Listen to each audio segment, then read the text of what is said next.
Hello, everybody. Welcome to another daily dose of gaming news and all that good stuff. And as always, I also publish on Rumble and on Patreon for extra support. Any kind of news and updates usually are good on Twitter X. And later today, we'll have another Midnight Suns episode. And just a quick reminder that I already have some completed gameplay series on my main page of the channel. So let's go to the news. Interesting stuff here coming through US government pushes Nvidia and Apple to use Intel foundries. So basically, US Department of Commerce Secretary, this lady Gina Raimondo, and Intel CEO Pat Gelsinger expressed frustration with America's reliance on TSMC to produce advanced chips. Again, I will try to cover this as best I can.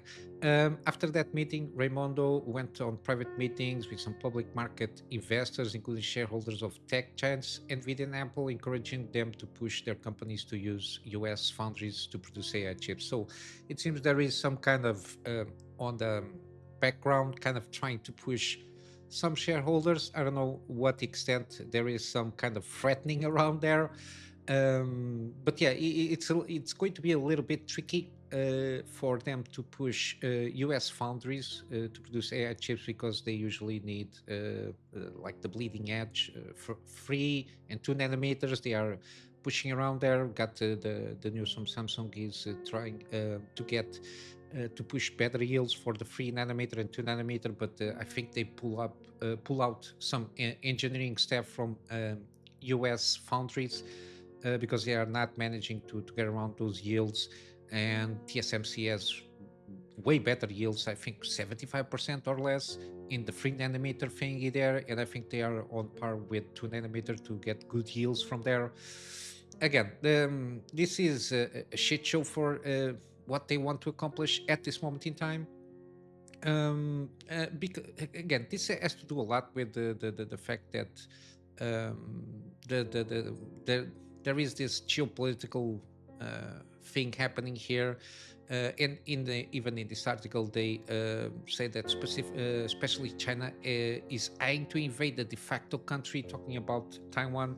Again, this goes against with the official position, at least supposedly official position from the United States, especially in the UN and all, basically all the countries UN have adhere to the one China policy, which is basically recognizing the fact that Taiwan is part of mainland China as a country as a whole. Even historically, Taiwan always considered himself integral part of mainland China. I think it's mostly how the political factions struggle or fight against each other, saying who has the right to rule the country per se. Again, to a certain extent, this is a lot of it internal issues with China. But then again, the fact that TSMC has a very good record on producing bleeding edge technology since decades from this um, year and before again, they are basically the main stay in terms of bleeding edge technology, manufacturing chips and all that jazz, especially lately for AI chips. um, Again, I think this has to do also with a little bit of the pressure that this current administration, the Biden administration, on implementing the what they call the Chips Act. Again, these people think that the fact that they're just injecting money into a very this particular specific area of industry is something that you in the next quarter you already have chips coming out of the factories there. Again, this is at least from my point of view seems to be more in line with like basically setting up a completely new infrastructure. I think this kind of moves should already been taken a couple of decades ago, so you can establish at least a foundation on that industry itself. It's not going to happen out of nowhere. You got example, for example, the in mainland China, they are with the power of the government behind that, they are already trying to do that, and they still need some catch up to do, to say the least. Um, even in Russia, they are trying to. I think they are trying to do the same because mainly because of the sanction stuff happening, and it's not that good because they have a lot of catch up to do. Again, this kind of mainly human resources and also some machinery, which is the not only the factories but the machinery itself that manufacture these chips. I think the newest one is lithography, if not mistaken. um, this is not something that you order on Amazon and deliver the next day and things start pumping out of the factory. So by the fact that even after they build the factories and you got this case on Intel Fabs, that's why the Chip Act, to a certain extent, also halted some funding for Intel regarding this, because the Intel fabs are not producing and gaining enough traction, because again they are the Intel fab, especially on the US soil, they are not able at this point in time to manufacture the bleeding edge chips like the 3 and 2 nanometers chips that are being finalized and produced to a certain extent on TSMC and other companies. I think as ASML also, I think it's a machinery thing there. Yeah, this is a lot of stuff that they think again, they think it's like ordering something from Amazon. This will not work in even if they manage to introduce this chip act at 2020, when the administration, the current administration, was put in place. They couldn't, in 4 years they could never, it's basically impossible for them to put a factory there and start producing bleeding edge uh, 3 and 2 nanometer chips. It's impossible. I think it's something that you need the resources and investment also from the engineering part of the things to have a 10-year plan, because it's not something that is going to be out of nowhere coming about and just throwing out chips out of nowhere. Even though Intel got a little bit of 2.6 billions, I think, to do something for Department of Defense United States, like a secretive whatever it is. We don't have a lot of information regarding that, but yeah, this is not going good for Intel. It's one of the things that why they are cutting a lot of in a lot of uh, fields on their own business type there. Yeah, I don't think this is going to work, even if behind the scenes they put the pressure of investing more on US foundries, let's say. It's something that it's not going to come out in even not even at this moment in time in a 5-year plan, because it doesn't work like that. I think they have to recognize that it's going to take a while and it's going to take a lot of money and especially a lot of engineering. So the human factor there to attract them. So you have to pay a little bit extra for them to take a chance on getting out of the where they are working on, because you need to bring people with experience. You cannot bring just somebody fresh out of the university start working on this. If you do so, it takes even more time because experience counts a lot. Yeah, I don't think this is this strategy here in the overall sense of things. Even though you can appeal all you want, you can pressure all you want, the shareholders, everybody. It's not wishful thinking that will bring the industry to new heights, especially in the U.S. territory where they don't have a lot of background in terms of putting out this kind of chip technology. But yeah, this is what I got here from the overall scheme of things regarding Intel and the US government funding through the CHIPS Act here.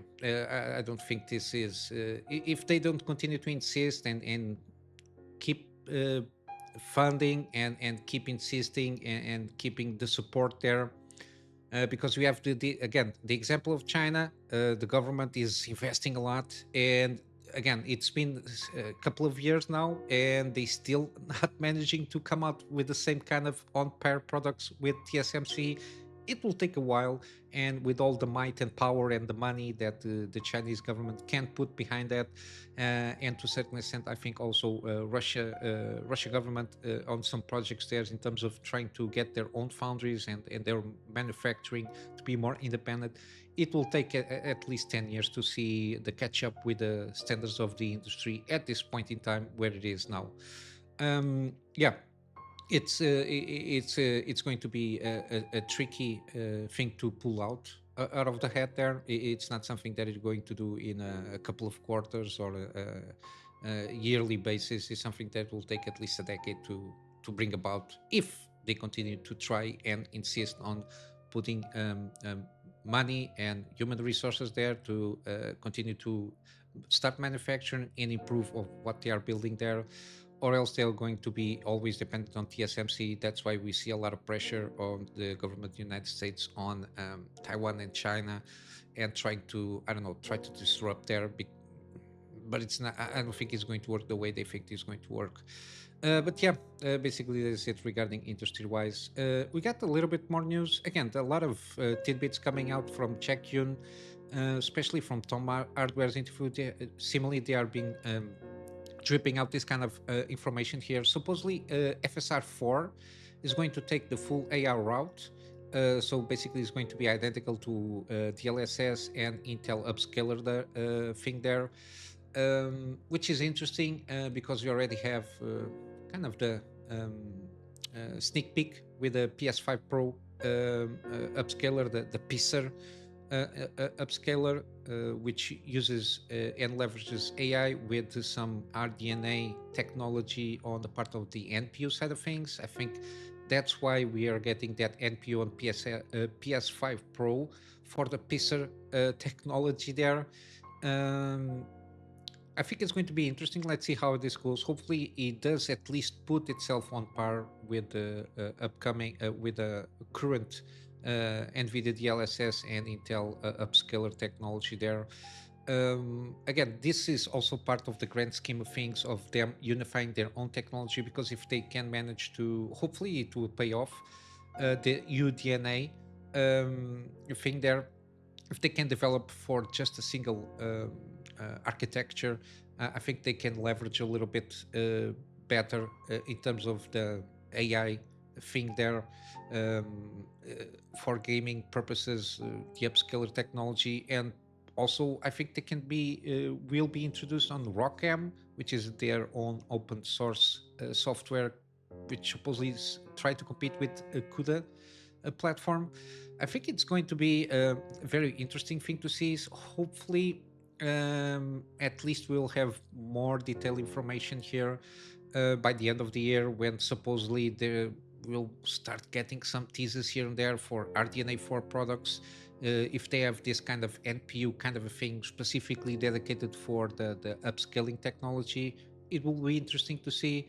But yeah, we'll need more information regarding that. I hope this is goes well, because again, puts AMD in a more competitive step regarding even at the same kind of middle range in terms of GPU, in the same step with at least Nvidia with their own RTX and their own upscaler technology, in terms of at least in quality.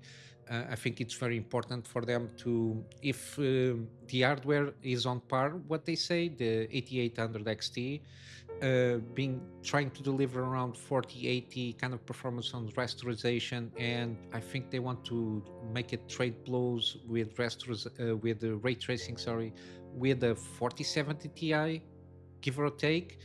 If they can manage to leverage their, what can we expected, the FSR4 using AI with the, I don't know, let's assume it's an NPU unit there dedicated just for upscaling, for to the algorithm to work with the game itself.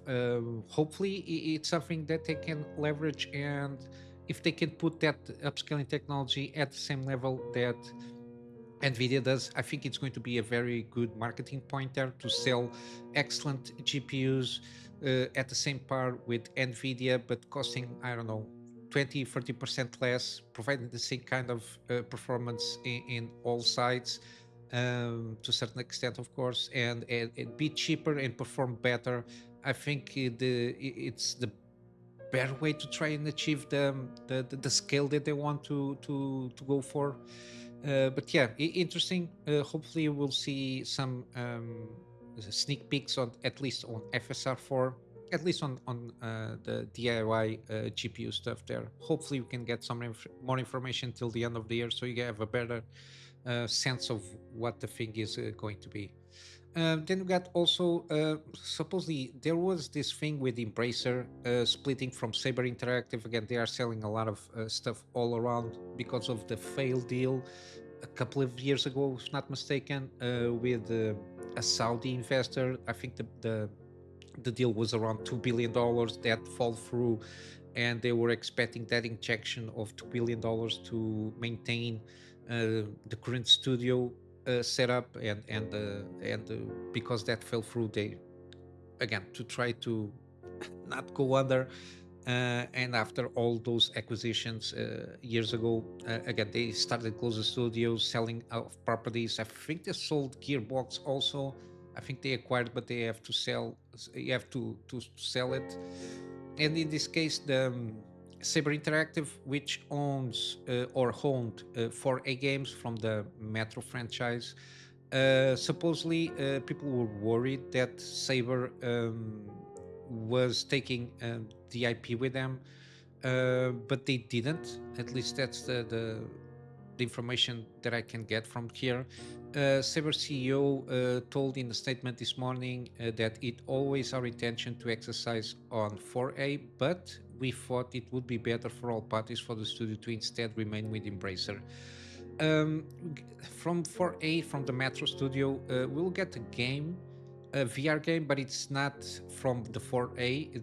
The Metro is that IP, but it's not coming directly from the Metro Studio. So 4A games, but supposedly we are going to get something from on the Game Award show later this year. Supposedly it's going to be the next mainline Metro title. Again, there is a thing that the studio said to be influenced by the experience of the current special military operation of Russia in Ukraine.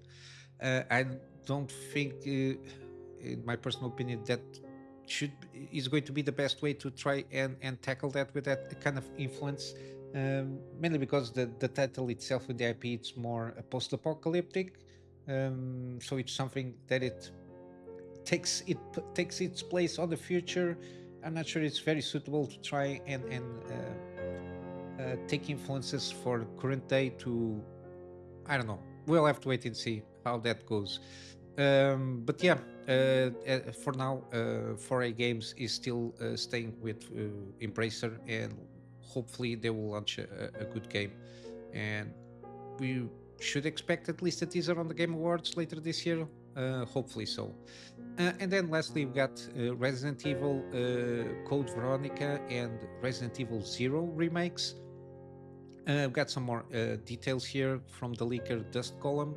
Again, I remember seeing this name around. I think he does a lot of leaks regarding Capcom or Japanese industry games there.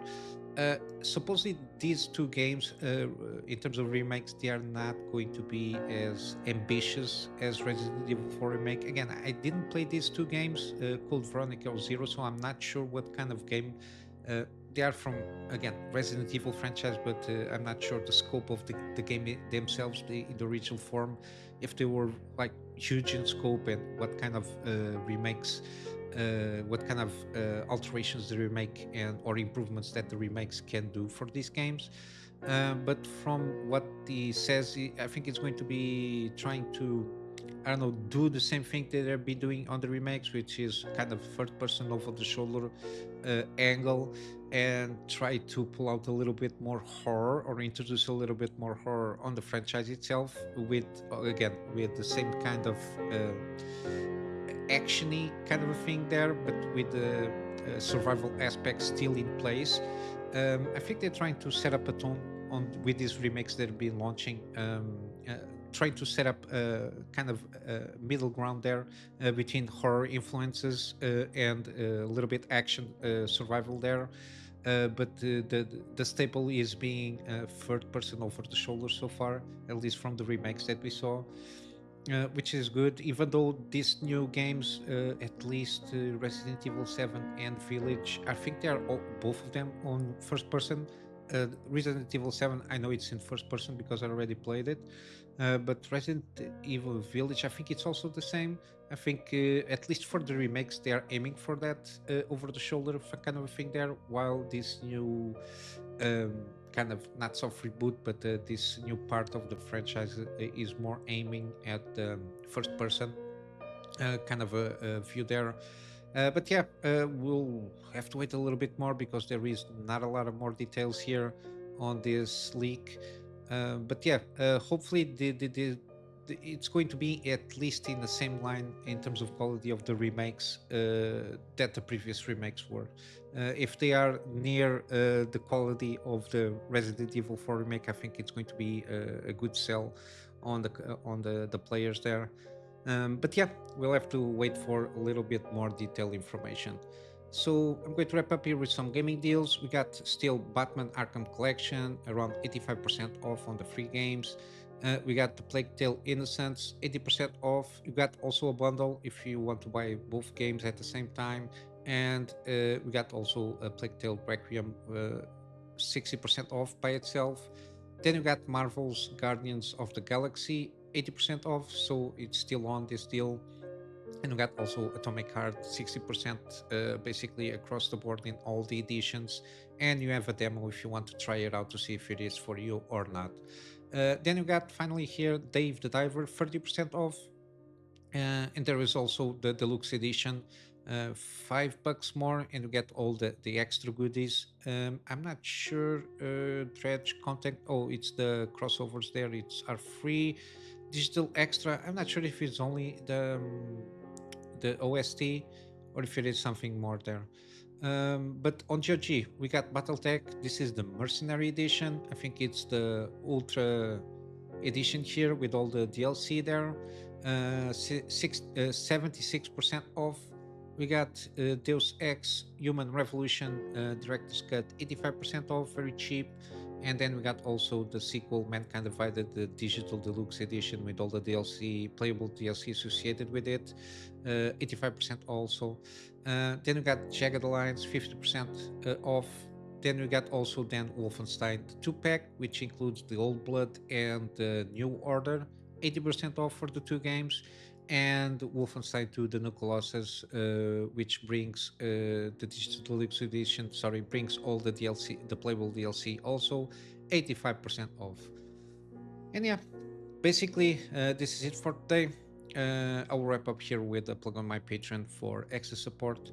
The extra support at this moment in time is more focused for me to get around a new, better storage solution for me to get backups of stuff that I do for my clients, and of course extra storage for the videos that I do for the channel. And with all that said, hope you have a wonderful day, and I will see you in the next one. So until then, I'm a Master out.